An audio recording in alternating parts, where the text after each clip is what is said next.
राहुल ने एक बार समंदर के अंदर डाइविंग करने की सोची और वो डाइविंग करने के लिए समंदर में कूद गया।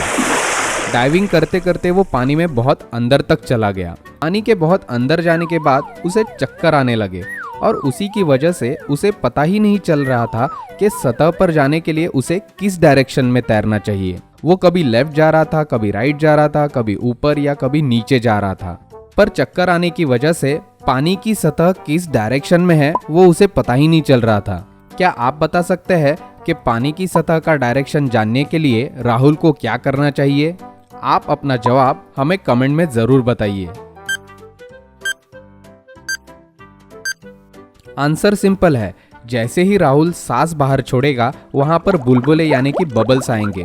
वो बबल्स हमेशा समंदर की सतह की डायरेक्शन में ही जाते हैं और उन बबल्स की डायरेक्शन को फॉलो करके राहुल समंदर की सतह पे पहुंच जाएगा। अगली पहेली है ये पिक्चर। इस पिक्चर को ध्यान से देखिए और हमें बताइए कि इन दोनों में से सबसे बड़ा बेवकूफ कौन है, नंबर 1 या फिर नंबर 2। आप अपना जवाब हमें कमेंट सेक्शन में जरूर बताइए। आंसर सिंपल है, नंबर 1 सबसे बड़ा बेवकूफ है, क्योंकि वो नंबर 2 को बंदूक दिखाकर ये कह सकता है कि वो अपनी जगह पर ही रुके और वो नंबर 2 के पीछे जाकर भी उसे गोली मार सकता है।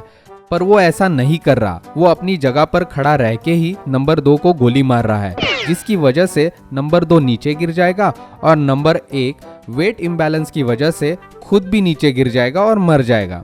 तो हुआ ना नंबर 1 सबसे बड़ा बेवकूफ। बहुत समय पहले एक राजा था।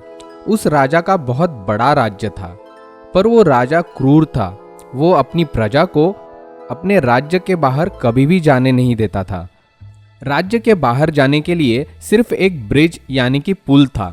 अगर कोई ब्रिज का इस्तेमाल करके राज्य से बाहर जाने की कोशिश करता तो सैनिक उसे मार देते थे, और अगर कोई बाहर से राज्य में आने की कोशिश करता तो उसको सैनिक वापस भेज देते थे।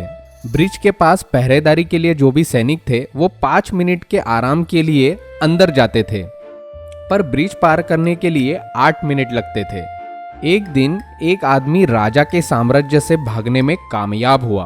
क्या आप बता सकते हैं कि वो आदमी राजा के राज्य से कैसे भाग निकला? आप अपना जवाब हमें कमेंट करके बताइए। उस आदमी ने अपना दिमाग इस्तेमाल किया।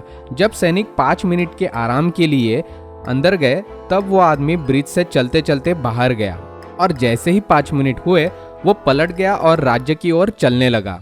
तब तक सैनिक वापस आ गए और उन्होंने देखा कि बाहर से कोई अंदर आ रहा है, तो उन्होंने उस आदमी को राज्य में आने से मना कर दिया और वैसे ही वापस भेज दिया। और इसी तरह अपनी चालाकी की वजह से वो आदमी राज्य से बाहर भागने में कामयाब हुआ। तो आज के लिए बस इतना ही। अगर आपको ऐसी ही इंटरेस्टिंग पहेलियाँ देखनी है तो हमारे चैनल को ज़रूर सब्सक्राइब कीजिए, क्योंकि हम ऐसी ही इंटरेस्टिंग पहेलियाँ अपने चैनल पर लाते रहते हैं।